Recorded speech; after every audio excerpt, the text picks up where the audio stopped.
Resume क्या होता है, रिज्यूम का फॉर्मेट क्या होता है, रिज्यूम को कैसे लिखना होता है एग्ज़ाम के अंदर। अगर आप लोग भी यही सारे सवालात सोच सोच कर अगर पागल हो रहे हैं तो ये वीडियो आप लोगों के लिए है। इतने आसान तरीके से मैं आप लोगों को समझाऊंगा कि यार रिज्यूमे को किस तरीके से लिखा जाता है। और मैं आपको एक ही रिज्यूमे बताऊंगा, चाहे दुनिया के किसी भी टॉपिक पर कोई भी रिज्यूमे आ जाए, आप आंख बंद करके भी रिज्यूमे लिख सकते हैं।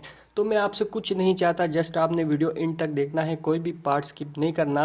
और साथ ही साथ आपसे मैं रिक्वेस्ट करूंगा कि अपने कोई किसी दोस्त को, अपने किसी क्लास फेलो को जिसको इस वीडियो की ज़रूरत है, उस तक भी ये वीडियो शेयर करके पहुंचा दें, ताकि वो भी इस वीडियो से फ़ायदा उठा सके। तो चले यार, आज की वीडियो शुरू करते हैं।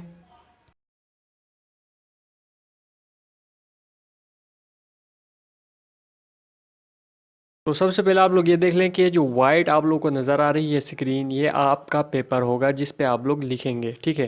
तो सबसे पहले आपने क्या करना है, ऊपर टॉप पे आपके पेपर पे आपके जो पेज होगा उसके टॉप पे आपने लिखना है रिज्यूम राइटिंग, बड़ा बड़ा करके मार्कर के साथ।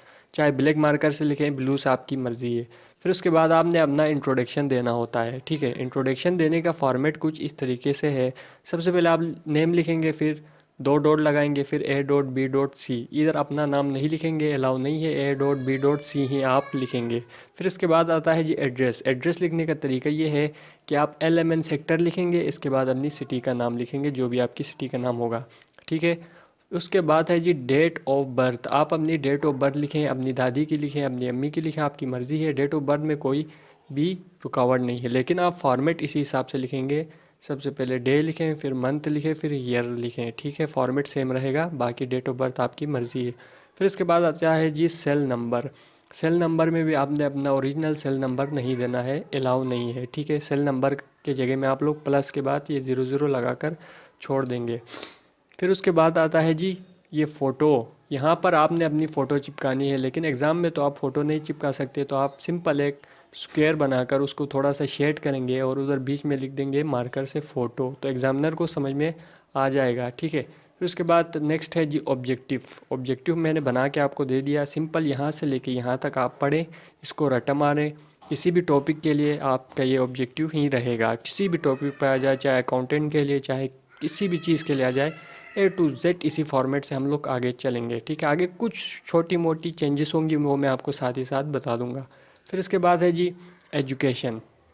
आपने अपनी एजुकेशन इस तरीके से लिखना है, for example I completed my SSC. मैंने अपनी एसएससी कंप्लीट कर दिया from X Y Z organisation. फिर से रिपीट कर रहा हूँ, ऑर्गेनाइजेशन का नाम नहीं लिखना, किसी इदारे का नाम नहीं लिखना, एक्स वाई जेड ऑर्गेनाइजेशन करके छोड़ देना है, ठीक है। And currently I am doing I com, और अभी मैं इस वक्त आई कॉम कर रहा हूँ, ठीक है। आप अपने हिसाब से लिखें। अगर आप मैट्रिक वाले हैं तो एस एस सी लिखें, फर्स्ट ईयर सेकेंड ईयर वाले हैं तो एच एस एस सी लिखें। बाकी सेम आपने इसको ए टू जेड कॉपी पेस्ट कर देना है अपने पेपर में। फिर इसके बाद आता है जी एक्सपीरियंस, ठीक है। ये थोड़ा सा वेरी करेगा, अकॉर्डिंग टू टॉपिक होगा।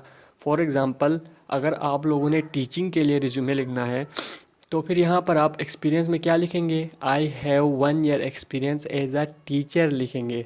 अगर आपने अकाउंटेंट के लिए रिज्यूम बनानी है तो I have 1 year experience as a accountant.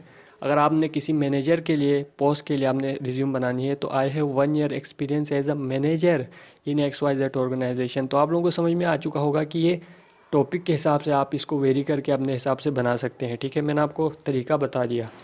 फिर इसके बाद है जी नेक्स्ट स्किल्स। स्किल्स में तो आप जो भी लिख सकते हैं, आपकी मर्ज़ी है। 3 पॉइंट्स कम से कम आपने लिखने हैं। यही 3 पॉइंट्स जो मैंने आपको बना के दिए हैं यही लिखें, या इसके अलावा लिखें। कोई आपके अंदर कोई अलग स्किल है तो आप वो लिख सकते हैं, ठीक है। इसके बाद है जी नेक्स्ट हम लोग देख लेते हैं जी लैंग्वेजेस। तो कौन सी लैंग्वेजेस आप लोग बोल सकते हैं, लिख सकते हैं, वो आप यहाँ पर लिख सकते हैं।